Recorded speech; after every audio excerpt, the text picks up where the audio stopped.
Hello, welcome to this sculpting tutorial, which I've called Gesture Sculpting from Life.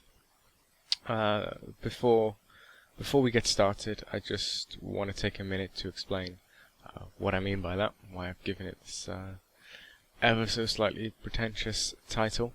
What it stems from is when I was at Double Negative, I started a class where we'd get a model and sculpt the whole figure in one session, which would be 2.5, 3 hours long, something like that. Sometimes over 2 sessions, so 5 to 6 hours worth of sculpting. And we'd capture the whole figure in that time, and it's which is a very difficult thing to do. You don't have a sculpturally speaking, because you're capturing it in the round. It's not a massive amount of time. So the importance becomes to focus on just what is important. How do you capture the character of that model and the essence of the pose? It's not about speed sculpting. That's I don't know. It's a different philosophy, I think. We have to work at a certain speed to be able to get everything in there. But it's not about the speed. It's about prioritizing what is important to tell, this particular story of this particular pose, of this particular model, and whatever it is you want to convey in that as well. That's what this tutorial is. The top 2 sculpts that you're looking at here, those are single sessions, so those will be 3-hour long things, and the reclining figure on the bottom, he's 2 sessions. And this tutorial is done over 2 sessions. Plus I did I guess about an hour without the model there, so it's about 7 hours worth of sculpting in total. It's recorded using the ZBrush recording thing, so it records whenever the cursor is down, which sometimes makes things look insanely fast. It's not, but the whole tutorial is going to be about 2 hours long, so either just click through and ignore what I'm saying, or strap in. So here I've gotten started, and this is establishing the box and the egg, which is the rib cage and the pelvis. This is actually when starting a sculpture from life, from the model. I think the most important thing to get set up and running, and this is why I'm teaching it in this way, rather than starting with Z-spheres or the super average man guy or whatever. You can start however you want, but the reason I'm starting this way is a couple of things. These big skeletal masses that I'm roughing in now, the head, the rib cage, and the pelvis. I'm also, what you can see I'm doing on the screen there is I'm just making sure that they roughly correspond with each other in a way that I might expect them to. So the pelvis is going to be 1 head high, the rib cage is going to be 1.5, thereabouts. And one of the nice things about working digitally is we can just grab the head and stick it inside the pelvis and see how it lines up. The reason why I'm starting with these big skeletal masses is essentially the way I'm going to be working, and it's probably quite an alien concept to people who don't work traditionally or don't work from life, certainly, is I'm doing the sculpture to start with as 4 separate drawings, essentially, front, back, side, and side, and I need all of these drawings to agree with each other. I need the front to line up with the back and the sides to line up. Otherwise, you're going to end up with a distorted figure. So that's what these, the box and the egg do for me. It's a conceptual idea. I'm not building it like an écorché. It's not like I'm building the rib cage and then on top of that I lay in the muscles, and then on top of that I lay in some fat and then the skin. That's a different philosophy. What I'm doing here is it's just conceptual masses. So, for example, on the hips, there's certain bony landmarks that I'm going to be looking for, and that we'll probably mention later on. The asis, the points of the hip at the front, the iliac crest, which is the kind of part of the hips that moves from front to back, and the piscis, the points at the back. These are really important bony landmarks that I'm going to be looking for really quite early on in the sculpt, and they're not. This box that I've got in doesn't represent any of those points. So it's not a representation of the skeletal structure. It's just a representation of the overall mass, which is helping me in so much as here we can see the pose. We can't see it from the side view, but when we go back to the front view, the pose is a contrapposto, which is where the model bears the weight on one leg, so the hips. The weight-bearing leg pushes the hips up, so her left leg is pushing the hips up, and the right leg is relaxed, it's dropping the hips. And the rib cage and the shoulders are going the other way, which gives us this contrast, which gives us this rhythm and movement through the pose. It's a very common thing that you'll see in Greek and Roman and Renaissance art. Even 19th century stuff to a degree. So just by getting my box and my egg in, I can really quickly establish this pose and this gesture, which is going to be so important in the pose. The arms and the legs, you see I'm putting in a foot here, because you probably want a foot in your sculpt, but it's really much less important than these big skeletal masses. I'm also working only from the front view for now. The way I'm working with the model is she stood for 20 minutes in each view. So I'll do 20 minutes from the front, 20 minutes from the side, 20 from the back, and then from the other side, and just keep going around like that. And then towards the end, I'll start working 3/4 views. But yeah, so this is the slightly different idea, I suppose, that we don't come across so much when we're working from imagination, which we'll often do, well, nearly always do, for VFX and games work and stuff like that. But it's an idea that really helps us when we're working from life, and really helps us explore all of these really interesting movements and rhythms and contours that you're going to find in a model, and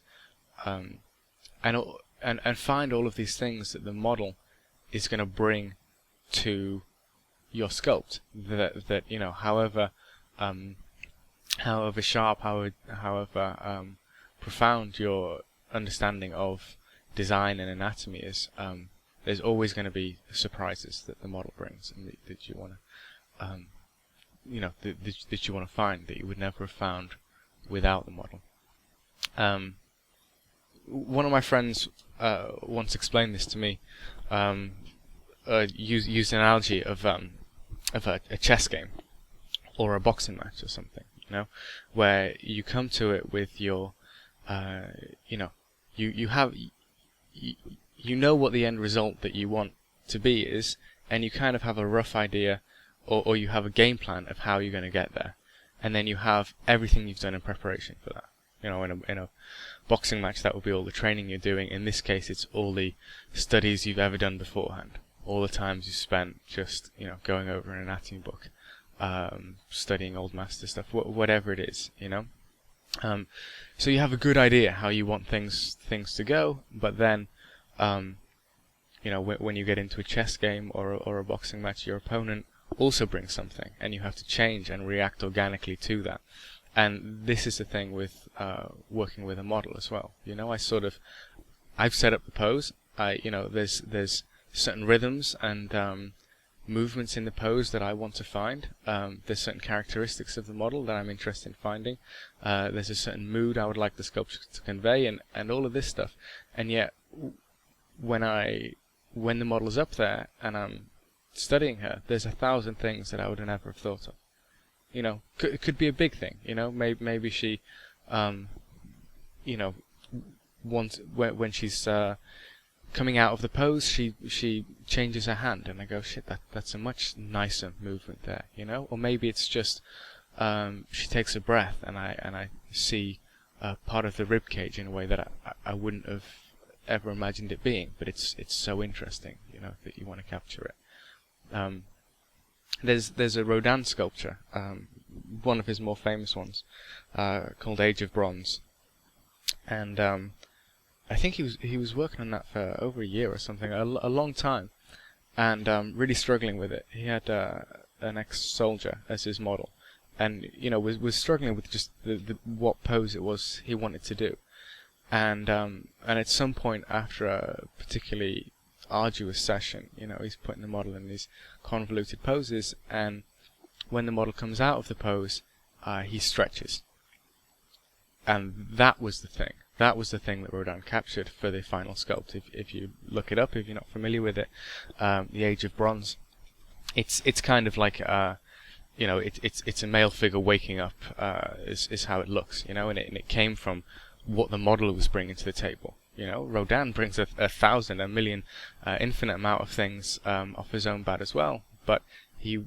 was reacting organically to what the model was bringing, and I'm only harping on about this really just because it's, you know, it's something that we don't do so much in visual effects, and I think can result in sort of you know, mannered work and sometimes you know, things that look very anatomically perfect, very neat, very tidy, which is not, you know, which is a laudable goal, I think, in many ways. You look at Greek art and things, but you know, it's not necessarily how the world is and how people are, and that's something that we want to explore as well. So anyway, while I've been waffling, I've roughed in you know, cylinders for the arms and legs. I've drawn in a center line, which I'll do on the back as well when I get there. You know, obviously I'm sculpting asymmetrically here. I think it would be, you know, contrived to do a symmetrical sculpt and then find the asymmetries. You know, it's not the way I want to work here. Of course, if I'm doing VFX work or something like that, I'm generally always going to do a symmetrical sculpt. At least if it's something that needs to be rigged and whatever. For a concept, you know, I might, you know, there's a lot of niceties, I suppose, that you're going to bring into your sculpt if you always do it asymmetrically. Like, you know, when you're working in clay, oftentimes you'll want to try and make it as symmetrical as possible, and you know, you strive for that symmetry, and because you're never good enough, at least, you know, speaking from personal experience, you're going to stumble across asymmetries, and it's going to be a very natural part of your work. So that's what I'm, you know, sort of building into the way I'm working here. So I put in the center line so that I can evaluate both sides. You know, I'll do the same in clay, just, you know, take a knife and draw a straight line down the middle, so I can make sure that the left and the right sides of the figure are making sense with each other, and I'm not losing track of that. So I'm searching for symmetry, but I'm sculpting asymmetrically, if that makes sense. Now I've moved very quickly on from the box and the egg and these bony masses. That doesn't mean that I'm not considering them to be massively important. I am, you know, even though there's arms and legs and everything in there, it doesn't matter. You know, that I'm throwing everything up there just because it's much easier to appraise how close you are to what you're seeing in front of you, you know, the closer you get. So, you know, if you're doing a drawing and you only have two lines, and you know, students studying an academic way of drawing will often freeze right at the start, and they'll find this problem where they'll just put down very, very few lines because they're measuring everything, they're double checking all of the angles, and they're looking at this drawing that is just 3 lines, you know, which you know, you can barely describe anything with. Triangle, I guess, and going, you know, is the leg too long? Is it too wide? Is it too high, or whatever? and you know, it's impossible to appraise these things, or very, very difficult at least to appraise these things without having the, you know, something that represents, you know, without being close to what it is that you're trying to create, I suppose. You know, it's a very difficult, very advanced thing to do. So what I'm trying to do is I'm just, you know, you see I'm throwing in the hair. Now, the hair, sculpturally speaking, it's you know, it's secondary to many things in this sculpt. You know, certainly secondary to these big skeletal masses that I've been talking about. Even though on her, you know, the hair is a big mass. It doesn't matter. It doesn't matter. The hair is telling me much less than other things are. I'll mention now, just because you've probably seen me doing a couple of weird things, you know, gouging into the sculpture and stuff. I'm also doing this demonstration as a live demo for sculpture students at the Florence Academy of Art. So there's parts where I'm describing, you know, the nuances of digital sculpture, you know, to people who, you know, are aware of it but have never done it, never seen it done live before and things like that. So I've tried to edit most of these things out, but now and again you'll see me just going in and doing something weird, you know, just moving the clay about or gouging it in or switching up brushes for no reason. And that's what that is, you know.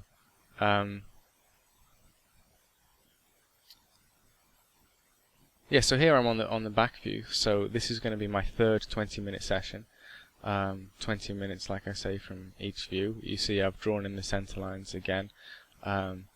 Ignore these blotches again. That's just stuff I'm doing as demonstration for the students. But yeah, you know, I'm not, you know, I'm putting in the contours of the legs here. I'm trying to find some rhythms. There's a real danger starting like I've started with cylinders for the limbs. I think if you're drawing, it makes a lot of sense to conceptualize things as these simple primitive forms. I'd recommend looking at Glenn Vilppu's stuff, looking at his tutorials. Has a very gestural, very dynamic way of drawing, and it's construction based, you know, so he's visualizing everything as these solid masses, you know, so he'll simplify, you know, a forearm or an upper leg into a cylinder, you know, for purposes of perspective and rendering and things like that. The danger we have starting it here is that we're going to create bland and uninteresting forms. You know, two parallel lines is something that we'll very rarely come across in nature. Two straight lines, properly straight lines, I'm not sure you ever really come across it in nature. But you know, potentially something like a ray of light through a vacuum. Even then, I guess it's still affected by gravity or whatever. But anyway, we're capturing you know, trying to create a human form, and that's very organic, and it's the furthest thing from straight lines that you'll find. You know, I know, you know, for certain types of, you know, animators will play a lot of straight lines against curved lines and things like that. But what we want to be really wary of is parallel lines, and a cylinder gives us that right off the bat. So, you know, if we're not finding ways to break that, if we get trapped in our cylindrical forms, then we're straight away going to be creating uninteresting sculpts. So that's why you see me quite early on, just looking for these movements through the legs, through the arms, and I'm working a lot with the contours. Like I say, that's not something that you'd often do or ever do when not working from life. But you know, I'm looking, you know, let's say now I'm looking at the back view.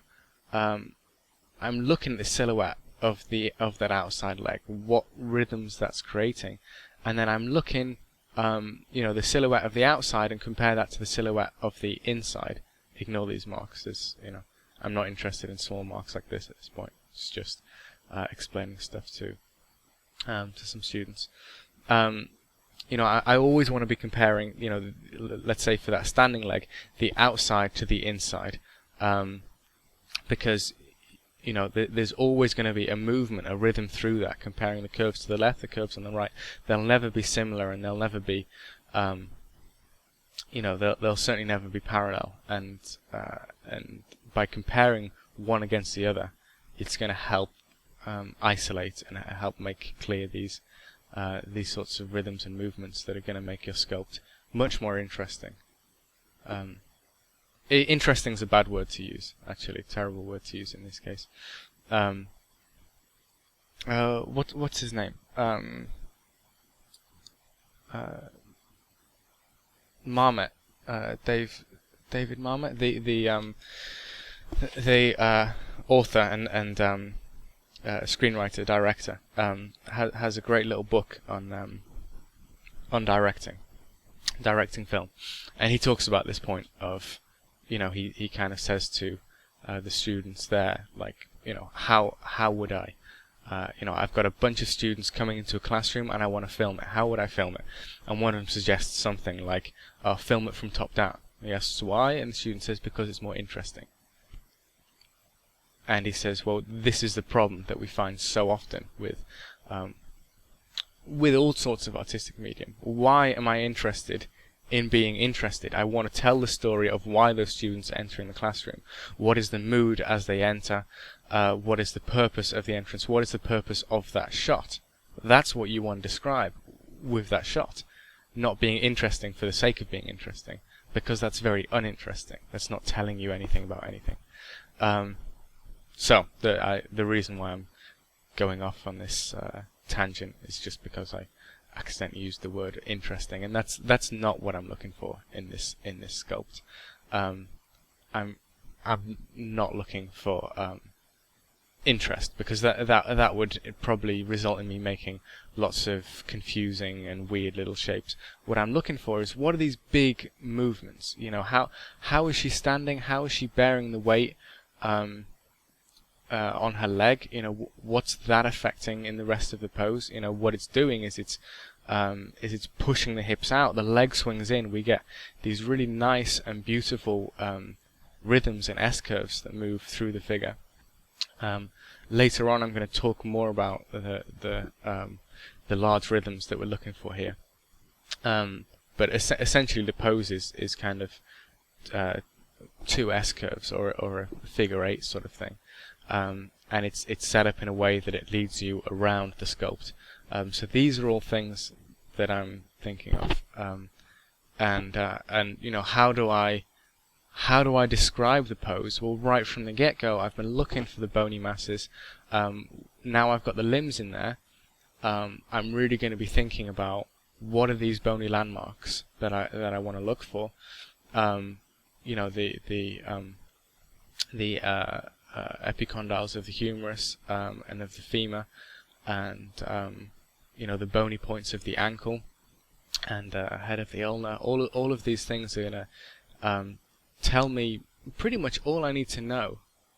All I need to know about those limbs, their rotation, what it is they're doing. And then the muscles I can just string between them. That's very much a secondary thing. I think when people are learning anatomy, studying anatomy, they initially jump straight in with the muscles. I know that I certainly did when I was starting out. For whatever reason, that's the sexiness of anatomy. But really, I would, some people say, the bones and muscles, it's at least 50-50, in terms of importance.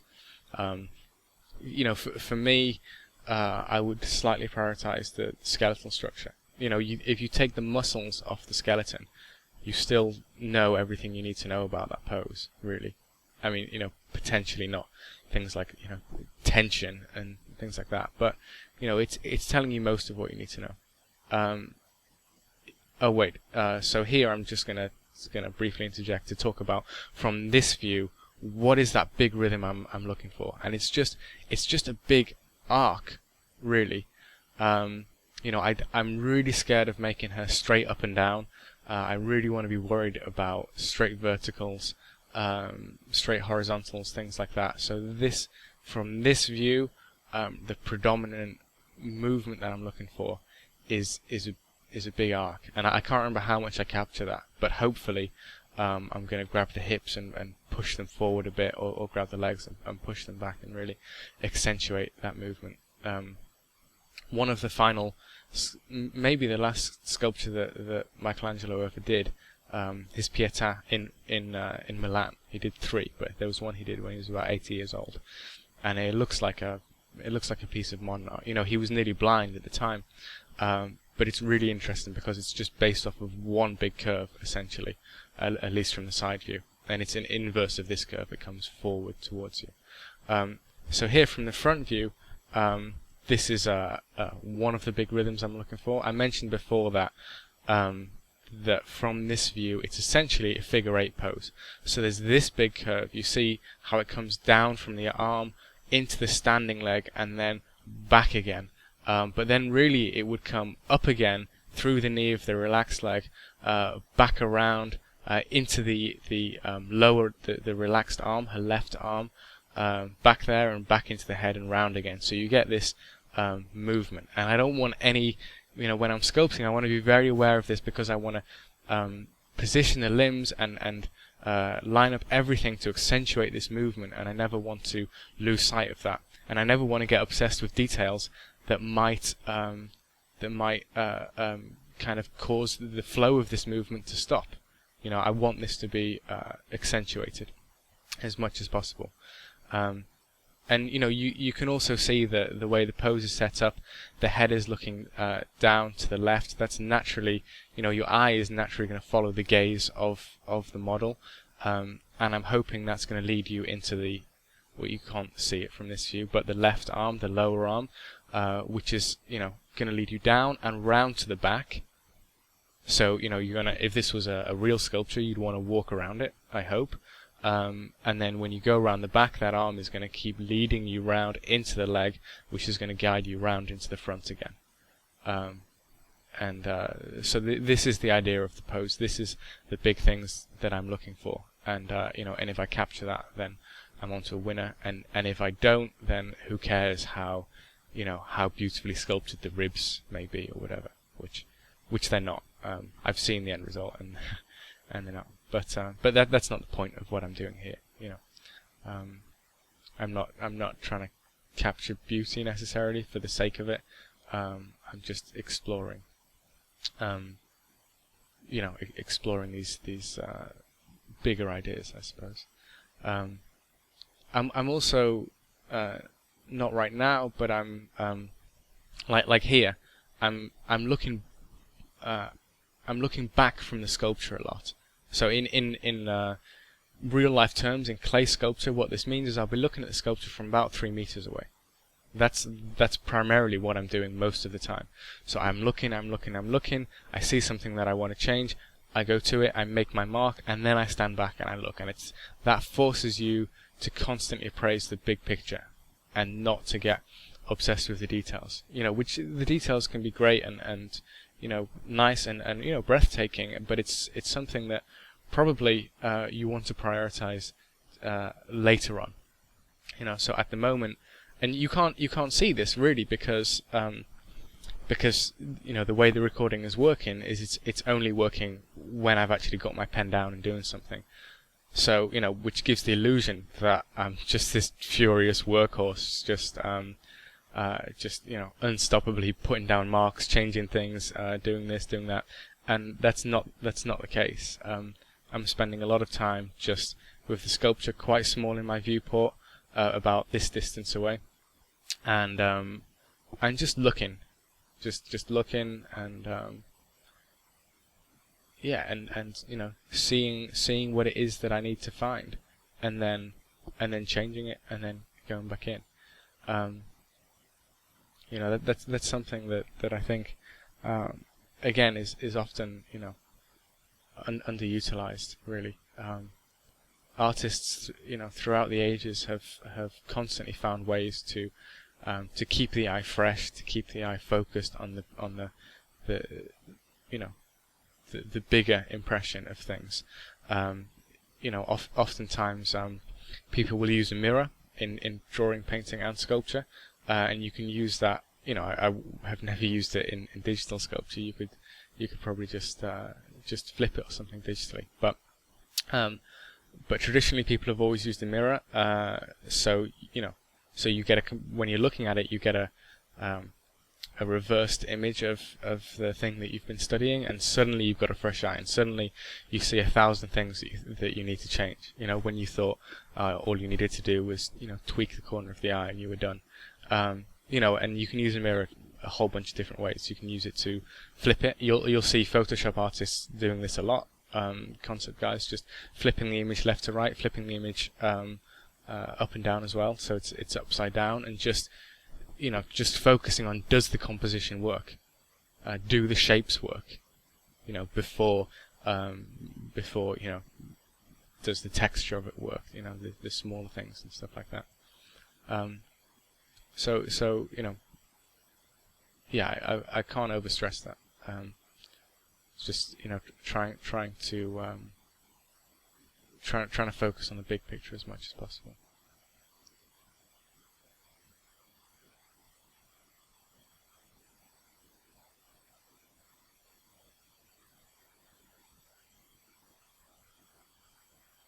So here I've dynameshed this all together, so it's all one big thing. So I've gone right around the model one time, you know, roughly got everything where I wanted to be, and then dynameshed it. Potentially, you know, I could go around 2 times before dynameshing it. Again, the danger is here. Now I can sculpt a whole load of really little details, and the danger is here that's going to be distracting for me. You know, when I should be focusing on the big thing. So, you know, I would not recommend necessarily jumping it. You know, if you are doing a sculpt in this way, in the way that I'm illustrating here, there's no need to jump into you know, to you know, having it as one unified mesh anytime soon.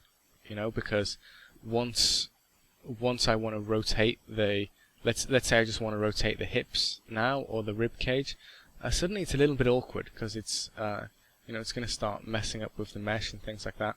And when everything was separate objects, it was really easy just to grab the tool that was the rib cage and rotate that, and that's going to have the exact same, you know, that's going to be my rib cage in the round. That's going to affect all 4 views that I'm working from, and keep my front consistent with my back view, and my sides consistent with each other, and consistent with the front and back. But anyway, here I've unified it all. Now at some point I am going to go and remesh it so that I have a lighter mesh to work from. But you know, right now I'm in no hurry. There's a thing. I mean, nearly everyone will, you know, and I will as well. Nearly everyone will recommend that you do as much sculpting as you can on the, you know, the lowest level of your sculpt as possible, and then when that's working, then you go up to your next one, and then you know, up to your next, and up to your next, right? And this is a really nice tool that we have in digital sculpting, because it forces us to look at the big shapes, and the thing that I've been harping on about for like the last 15 minutes, I guess now. Okay, that's me illustrating a couple of rhythms that I'm looking for in this, a couple of things that I want to accentuate. Now, where was I? Talking about something or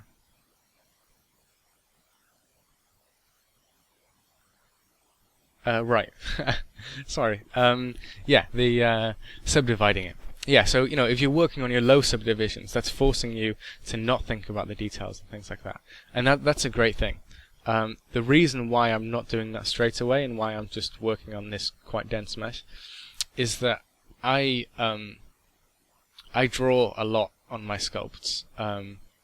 You know, like you can see in the knee here, and the relaxed knee, there's just a line drawn that, you know, kind of 2 lines. One is you know, like the bottom of the muscle there, the vastus medialis, and the other is the medial like edge of the patella. And you know, this is something that I've taken over from the way that I work in clay. Is that I'll just, you know, I'll draw a shape or I'll draw a line or something, and then I'll go back and I'll appraise it, and I'll appraise, does that drawing work, before I actually go in and sculpt it. And that just saves me the time of sculpting it and then checking it and then re-sculpting it, you know, because it's a faster thing, just drawing lines rather than sculpting. There's I don't know, if you go on internet forums and stuff, there's a conversation that surfaces its head every 3 to 4 months, I guess, of do you need to draw to be able to do this kind of stuff? And it's generally quite a boring discussion, and generally dominated by people who can neither draw nor sculpt. That sounds snobbish, but it, you know, it is, you know, people are very vociferous about their views on it and things like that, and you know, and of course the answer is, well, who cares? Who cares as long as you can do the thing that you're supposed to do, right? In this case, sculpt. But there's also a point that is consistently ignored or never brought up or never thought of, which is really that maybe you don't want to be drawing a distinction between the two things in the first place. You know, the language of drawing and the language of sculpture are pretty much the same thing, you know. So it's not a case of, well, can you do one but not the other? It's a case of do you understand that language? You know, how fluent are you in it? You know, here, you know, the things that I'm probably stressing to the point of tedium here, the big shapes, the big rhythms, all of that sort of stuff. If I'm doing a drawing, I'm looking for the exact same things. You know, the literal language that we'll use to talk about drawing and sculpture are the same. You know, and yeah, like I will literally draw on my sculpture, but even if I wasn't doing that, I'd be using the same systems to appraise whether it's, you know, what I want it to be or whether it's not what I want it to be.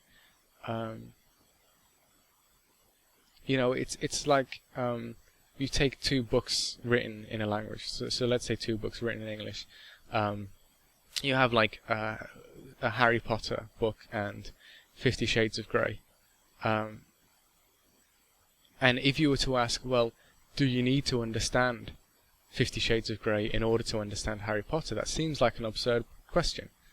You know, they have a common language that you need to understand. You need to understand English if that's the language the books are written in, and that's the important thing. Yeah. I've actually never read either of those books, so maybe there is a crossover, but I doubt it. I don't think Harry Potter and the Dildo of Domination is a book anyone wants to read. I might be wrong. So yeah, so that's my thought on that for what it's worth. And you know, I can't understand how there's, you know, continued discussion about this, how it goes on for so long, you know, you know, or you know, why you would particularly enjoy one, you know, a vast amount more than the other. There's, you know, drawing will help your sculpture, no doubt, and sculpture will help your drawing. Look at painters, or look at people who have spent a lot of time, you know, drawing and painting. When they pick up sculpture, you know, there's certain things that they don't necessarily take to straight away, but by God, they pick it up fast. They really do, and that's because they already understand a large amount of the language of sculpture.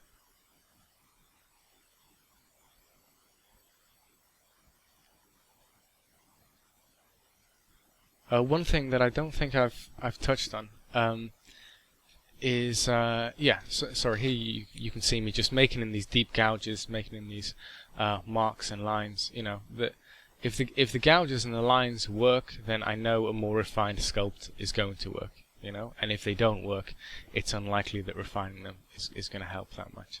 But the thing that I wanted to talk about is these cubes that I have her stood on and have above her head and at her midway point.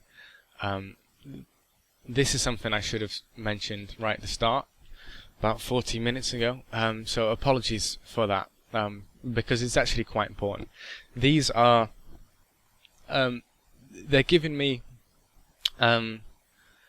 points of truth, right? So essentially, the problem you have when you're doing any sculpt at all, but especially from life, where you're appraising it against, you know, you're comparing it against something tangible, something in front of you, is you can go around in circles. You know, you're doing a portrait and you get the nose just perfect, and then you adjust the eyes, and then the ears, and then that makes you realize that actually the nose wasn't right, and you change that, but that changes how you see the eyes, which changes how you see the ears, and you've got this never-ending circle, you know, or at least concentric circles that you gradually get closer to where you want to be, but it's quite a painful process. So what we need to avoid that is some point of truth, right? So in the portrait example, you go, right, the bottom of the chin, or the height of the head, or the height of the nose, or something that is true. That, whatever, I can never get that wrong. You know, I use that to set up the whole rest of the sculpt, or the whole rest of the drawing, or whatever it is. And that's something that you can constantly refer back to and constantly refer everything else against. So in this case, you know, my the cubes that I have at the bottom and the top, that's the height of the sculpture. Not the height of the model, but the height of the sculpture. That will never change. So I can never get that wrong. In the same way that that a stopped clock, or a stopped watch, will be right, exactly perfectly right one time a day, or twice a day. You know, if it's not a digital thing. That's the idea here. The height of the pose I know is right. Maybe everything else is wrong, but that's right. So that always gives me something that I can rely on, and something that is a constant and not going to change. Otherwise, you know, there's every chance that I'm just going to get lost in this. You know, in the same way that in any area of life, if you don't have a constant, there's always the risk of getting lost, right? And then I have other, you know, I have the cube in the midway point, and then the quarter mark, and the 3/4 mark. And here I can, you know, I can look at the model, and I can, you know, I'll have an outstretched arm, and I'll have my pencil, and I'll say, right, what is halfway up the model? What lines up with that? And here I can, you know, I can make sure that proportionally I'm in the ballpark. You know, and on a standing pose like this, what you'll find with 90% of models is the head of the femur, the greater trochanter. That will typically be around the halfway point of the model. You know, of course, everyone varies and things change, but you know that's a good thing to have internalized in your head. Also, there's a point of the pelvis called the symphysis pubis that also lines up with that. It's about halfway mark.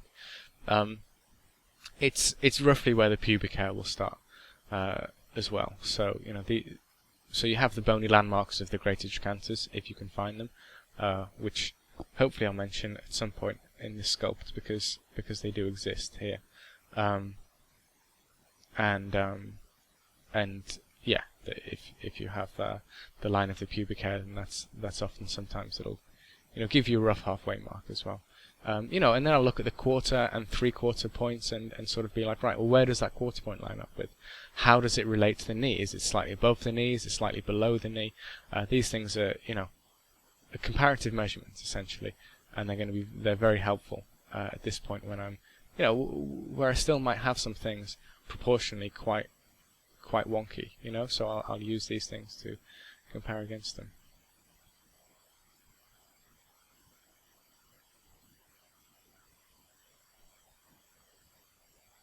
So this whole series is 4 videos in total, I think, you know, about 2 hours something. So so that's that's all I'm going to say for this one. And I hope you've enjoyed it, and I'll see you at the next one.